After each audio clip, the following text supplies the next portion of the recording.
And good evening. We begin tonight with a terrifying day for America. Two horrific attacks, 700 miles apart, both being investigated as a possible terror attack.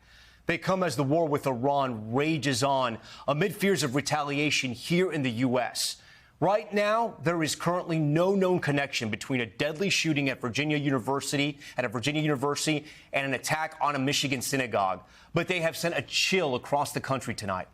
This was the scene outside of Detroit today, one of the biggest synagogues in the country. Fire pouring out of it after a man rammed his car into its doors. Then security started shooting. The synagogue had trained for an attack, and security took down the assailant, who died before any lives were lost. And at Old Dominion University in Virginia, a man firing on military officers in training, killing one of them and injuring two others. He had previously been arrested for supporting the terror group ISIS, both being investigated now as possible acts of terrorism. The president last night saying they were aware of Iranian sleeper cells inside the U.S. These incidents, experts say, more likely to be lone wolves than directed by Iran. We'll get into that in a moment, but we begin on the ground in Michigan. Ty Steele from our affiliate WDIV is outside that synagogue.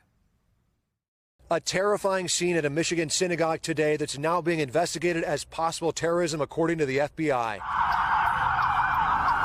Police, bomb squads, and the FBI all racing to Temple Israel in West Bloomfield after reports of an active shooter and fire that was spreading across the sprawling complex.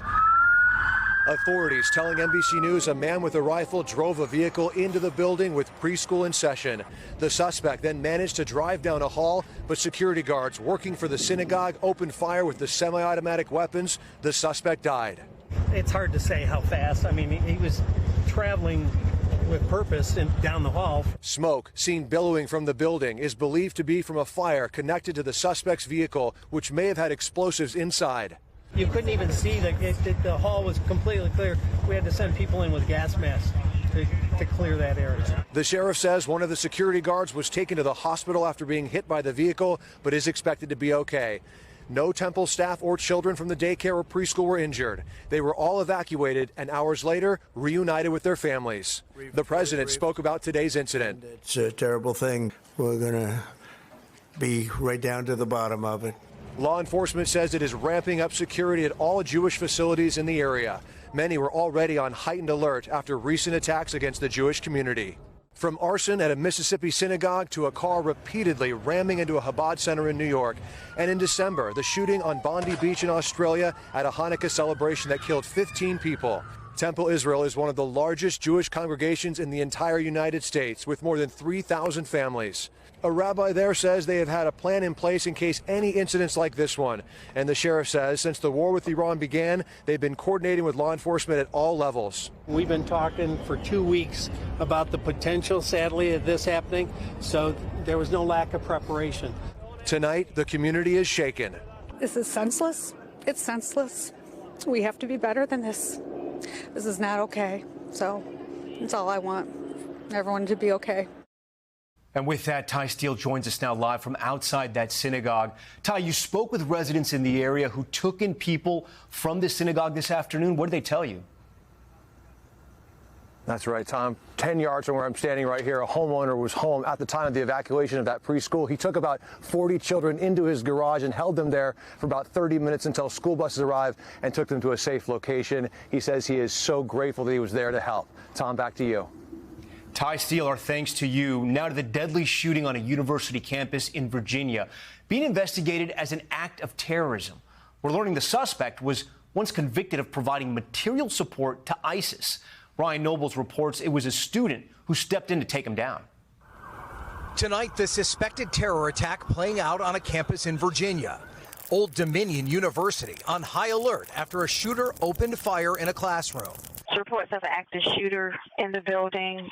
Just before 11 a.m., officials say 36-year-old Mohammed Baylor Jala specifically targeted an ROTC class on the Norfolk, Virginia campus. We have confirmed reports that prior to him conducting this act of terrorism, he shouted, stated Allah Akbar. O. Jermaine Bego's son was in the room and called soon after the gunfire broke out. He was very distraught and nervous. You can hear it in his voice. But he wanted to let me and his mother know that he was okay, that he was unharmed. A group of brave students stepped in to subdue the suspect. And if not for them, I'm not sure, what else he may have done. According to police, one person was killed, 2 others injured. The shooter also died. The Secretary of the Army tonight saying both people injured were Army personnel. Jalloh is from Sterling, Virginia, and was a former member of the Army National Guard. He was arrested in 2016 for attempting to provide material support to ISIS, according to court documents, and allegedly attempting to gather weapons to be used in an attack in the U.S. The complaint at the time said Jalloh also attempted to provide funds to people hoping to join ISIS. Documents show that he pleaded guilty to a terrorism-related charge. He was sentenced to 11 years in prison and was released in 2024, according to the Department of Justice. Tonight, classes at Old Dominion University are canceled for the remainder of the week as the investigation is ongoing. Released after those terrorism charges, Ryan Nobles joins us now from Newport News, Virginia. Ryan, any word whether officials are looking into if these 2 incidents from today are related?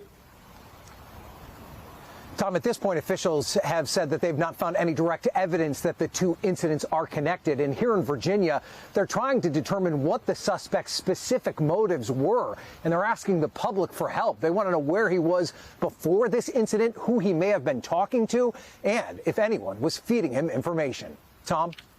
We thank you for watching. And remember, stay updated on breaking news and top stories on the NBC News app or watch live on our YouTube channel.